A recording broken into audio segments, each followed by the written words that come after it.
Om Shanti. Good morning. अव्यक्त मुरली 15 जनवरी 2023। बाबा का मीठा मीठा लेटर हम मीठे मीठे बच्चों के मीठे मंथन के लिए। मंथन शुरू करने से पहले सर्वशक्तिमान इस सृष्टि को पुनः सत्युगी सृष्टि बनाने वाले शिव बाबा की शक्तिशाली किरणों के नीचे बैठ जाते हैं और अनुभव करते हैं, मैं मास्टर सर्वशक्तिमान आत्मा हूं, परमात्मा के राज दुलारी आत्मा हूं। ये मुरली अव्यक्त बाप दादा के रिवाइज कोर्स 18 नवंबर 1993 के महावाक्य हैं। मुरली का शीर्षक है संगम युग के राज दुलारे सो भविष्य के राजाधिकारी। किसके राज दुलारे होंगे हम सब? निराकार परम पिता परमात्मा के राज दुलारे। तो कितने नशे की बात है। आज सर्व बच्चों के दिलाराम बाप अर्थात शिव बाबा अपने चारों ओर के सर्व राज दुलारे बच्चों, राज दुलारे बच्चे यानी हम आत्माएं, उनको देख रहा है बाबा। हर एक बच्चा दिलाराम के दुलार का पात्र है। कोई ऐसा बच्चा नहीं जिसको मेरा बाबा जिसने कहा और बाबा ने दुलार नहीं दिया। और ये दिव्य दुलार, परमात्मा दुलार कोटों में कोई भाग्यवान आत्माओं को ही प्राप्त होता है। ये राजयोग सबको नहीं प्राप्त होता, सबके भाग्य में नहीं होता है, सबके नसीब में नहीं होता है। और जिन जिन लोगों ने राजयोग का कोर्स कर लिया वो बहुत भाग्यशाली आत्माएं हैं। क्यों? क्योंकि उनको 33 करोड़ में स्थान मिलना ही है, इसको कोई नहीं रोक सकता है। बाबा कहता है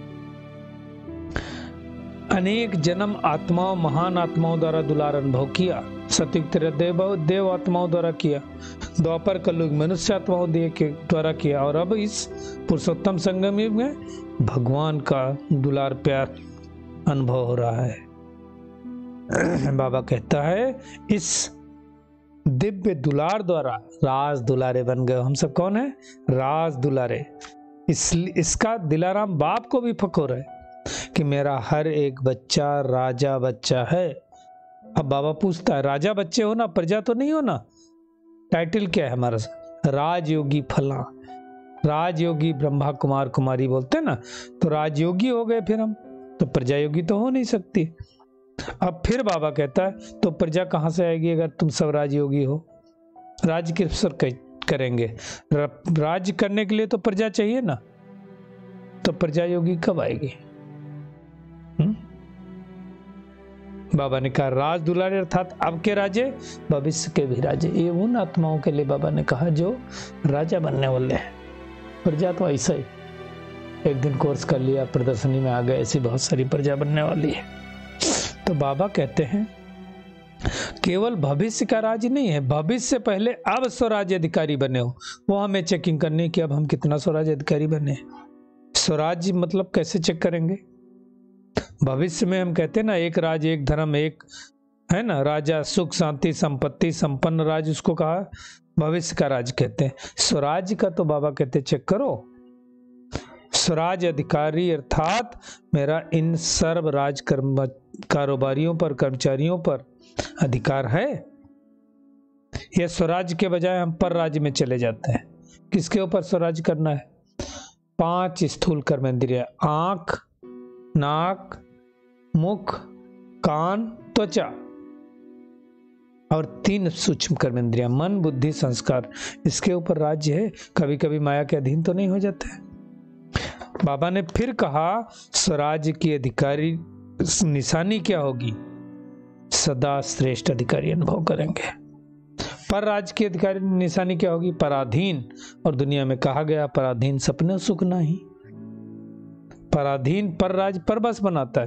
बाबा ने बहुत स्पष्ट रूप से कहा अगर कोई राजा को कोई अटैक करता था पहले तो क्या करता थे वो? राजा को पहले कैदी बनाता है। तो ऐसे हम माया के पराधीन तो नहीं है। बाबा ने कहा चेक करो, कोई भी कर्मेंद्रीय रूपी राज कारोबारी पर बस तो नहीं बना देते। तो बाबा ने कहा चेक करो, एक राज्य है, दो राज्य है, हमें चेकिंग करनी है कि बीच बीच में हम परवश तो नहीं होते। हमारा स्वराज्य, अधिकार, लॉ और ऑर्डर, प्रमाण सभी कर्मेंद्रियों को चला रहा है। माया का ऑर्डर तो बीच बीच में नहीं आता, माया का ऑर्डर आएगा तो हम हारेंगे, है ना। तो ये ध्यान देना है। साथ साथ बाबा ने कहा एक धर्म। अब एक राज्य की बात बाबा ने की, राज्य मतलब स्वराज्य अधिकारी। धर्म क्या होगा? धर्म का मतलब होता है धारणा। तो बाबा ने कहा स्वराज्य का धर्म और धारणा कौन सी है? तो सबसे बड़ी धारणा क्या है? पवित्रता। मन, वचन, कर्म, संबंध, संपर्क में सब प्रकार की पवित्रता, इसको कहा धारणा। स्वप्न मात्र भी अपवित्रता, संकल्प टच ना करे, उसको कहा जाता है पवित्रता। यानी व्यर्थ संकल्प भी हैं तो वो भी अपवित्रता है, वो हमें देखनी है। यानी उसका नाम निशान ना हो। बाबा ने कहा ऐसे साम्राज्य हो या ढीले डाले हो, चेक करें हम ऐसे बने या ढीले डाले। ऐसा थोड़ी है कभी सम्राट बनेंगे कभी ढीले डाले। अगर बाबा ने कहा भी इस अंतिम जन्म में एक जन्म का राज्य नहीं चला सकते हो तो 21 जन्म का राज्य कैसे चलाओगे?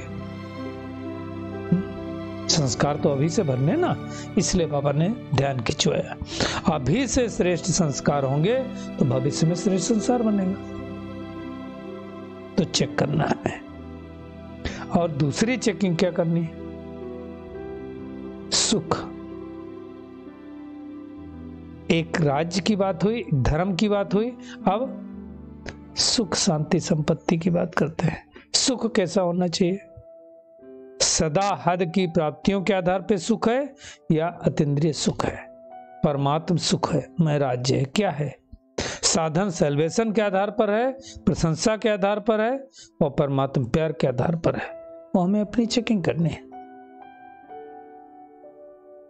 अगर अतीन्द्रिय सुख है, किसी साधन साधना के वशीभूत नहीं है, तो हम सुखी हैं। इसी प्रकार से शांति, किसी भी प्रकार की अशांति की परिस्थिति अखंड शांति को खंडित न करे। बाबा ने कहा अखंड अशांति का तूफान चाहे छोटा हो चाहे बड़ा हो, लेकिन स्वराज अधिकारी के लिए तो क्या है? तूफान तोहफा बन जाए, उड़ती कला में लेकर के चला जाए, लिफ्ट की गिफ्ट बन जाए, इसको बाबा ने अखंड शांति कहा। तो चेक करें हम सब कि अखंड शांति में स्वराज्य है। और ऐसे ही संपत्ति, पांचवी बात, संपत्ति अर्थात स्वराज्य की संपत्ति क्या है? बाबा ने हमें ज्ञान, गुण, शक्तियां दिया। इन सर्व शक्तियों से संपन्न हम स्वराज्य अधिकारी हैं। अगर हैं संपन्न तो संपन्नता की निशानी क्या होगी? संपन्नता अर्थात सदा संतुष्टता। प्राप्ति का कोई नाम निशान नहीं होगा, हद की इच्छाओं की अविद्या मात्र होगा। उसको बाबा ने संपत्तिवान कहा। और वो राजा होगा। राजा का मतलब दाता, देते जाने वाला, मांगने वाला, मांगता नहीं। तो बाबा ने कहा चेक करो, एक राज्य, एक धर्म, सुख शांति संपन्न बना हूं या बन रहे हैं? ऐसा थोड़ी होगा बीच बीच में हम अधीन हो जाए, नहीं। चेक करो। बाबा ने कहा बहुत काल का स्वराज्य का अधिकार होगा ना, कंट्रोल होगा ना, तो बहुत काल का राज्य मिलेगा, नहीं तो मिलेगा नहीं। बाबा कहते हैं स्मेल बेले नहीं बनना। कई बच्चे बाबा से रूरियान हो जाएगा, बाबा कर लेंगे, ऐसे ऐसे मीठी मीठी बातों से बाबा को भी रह जाते। बाबा कहते वकील बनना छोड़ो, राजा बनो। राजा अच्छा कि वकील? कई नहीं कहते राजा, कोई होगा तो बोलेंगे ये मेरा वकील है। तो वकील है तो वकील को फीस मिलेगी, राजा तो गद्दी पर बैठेगा ना, तो हमें वकील नहीं बनना है।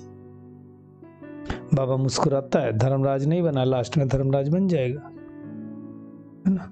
तो हमें ध्यान देना है। तो क्या होमवर्क करना है? एक तो होमवर्क यही है कि हमें चेक करना है 5 बातें। एक राज्य है, एक धर्म है, सुख है, शांति है, संपत्ति है। एक राज्य मतलब स्वराज्य अधिकारी, कहां तक बने सभी में, 5 स्थूल और 3 सूक्ष्म में।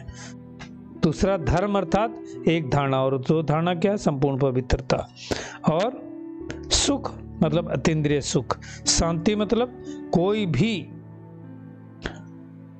छोटा तूफान है बड़ा तूफान, अशांति को खंडित न करे। और संपत्ति अर्थात ज्ञान गुण शक्तियों की संपत्ति है, अर्थात संपन्न है, संतुष्ट है, उसको बाबा ने कहा। फिर बाबा ने दादियों से मुलाकात की। उमंग उत्साह से दादियों का कारोबार तो चलता है, तो कहा होगा करण कराओ अनहार करा रहा, निमित्त बनकर हम कर रहे हैं, है ना। बेफिक्र बादशाह, कोई फिक्र नहीं।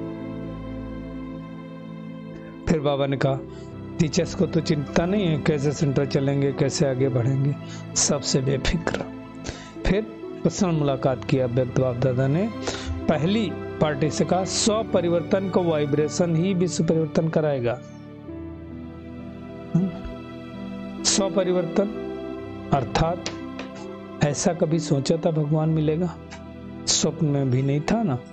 तो दिल क्या गीत गाता है, मैं सबसे खुश नसीब हूं। तो खाली मुख के गीत की बात नहीं, दिल का गीत होना चाहिए कि मैं खुश नसीब आत्मा हूं। आर्टिफिशियल खुशी नहीं, आर्टिफिशियल कोई भी कोशिश करे तो फिर वो अलग ही दिखता है। गीत क्या है? हमारा गीत है ना, पाना था सो पा लिया, बाकी कुछ नहीं रहा, है ना। फिर दूसरी पार्टी से बाबा ने बात किया, कहा रोज अमृत बेले कंबाइंड स्वरूप की स्मृति का तिलक लगाओ। मैं आत्मा और बाप यानी आप और बाप कंबाइंड रहो, कोई अलग ना कर पाए। बीच में भी एक मुरली में बाबा ने कहा था ना, लेकिन होता क्या है, 63 जन्मों का संस्कार है। अब तो नया जन्म हो गया ना। सिर्फ बाबा कहते एक बात याद रखो, मेरा बाबा कहा तो सारी मुश्किलें समाप्त हो जाएंगी। रोज अमृत बेले बाबा ने कहा ब्राह्मण जीवन की स्मृति का तिलक लगाओ, तो क्या होगा, नए संस्कारों में चले जाएंगे। हा?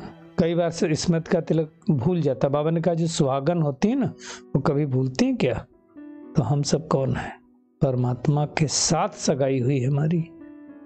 तो ऐसा बनना है, संतुष्ट रहना है, कंबाइंड रहना है, साथ रहें, साथ चलेंगे, साथ राज्य में आएंगे। फिर बाबा ने वरदान दिया, बैलेंस की विशेषता को धारण कर सर्व को ब्लेसिंग देने वाले शक्तिशाली सेवाधारी भव। बाबा ने कहा आप सभी शक्तिशाली आत्माओं की सेवा है सर्व को ब्लेसिंग देना, कोई हमारे पास से खाली न जाए। बाबा ने कहा चाहे नैनो सौ दो, चाहे मस्तक मणि द्वारा दो। जैसे साकार को लास्ट कर्मातीत स्टेज के समय में सबने देखा है ना, क्या देखा है? ब्लेसिंग की कमाल थी, बैलेंस की विशेषता थी, है ना। देखते थे, देखते देखते समझ जाते थे सामने आत्मा क्या चाहिए। तो बाबा ने कहा फॉलो फादर करो, समय भी कम, मेहनत भी कम और रिजल्ट ज्यादा, तो आत्मिक स्वरूप में स्थित हो जाएंगे। चलिए परमात्मा किरणों के नीचे बैठ जाते हैं और महसूस करते हैं मैं पद्मा पदम भाग्यशाली आत्मा, परमात्मा के साथ कंबाइंड रहने वाली कोटों में कोई आत्मा हूं। बैलेंस की विशेषता को धारण कर अनेक आत्माओं को ब्लेसिंग देने वाली कोटों में कोई आत्मा हूं। स्वराज्याधिकारी, विश्व राज्याधिकारी, सर्व प्राप्तियों से संपन्न, श्रेष्ठ संपत्तिवान आत्मा, संतुष्टता से भरपूर आत्मा हूं।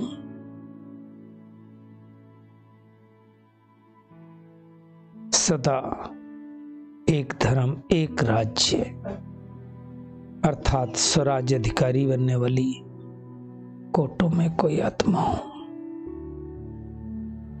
शुक्रिया मीठे प्यारे बाप दादा, शुक्रिया आप सभी का इस मीठे मंथन के लिए। ओम शांति।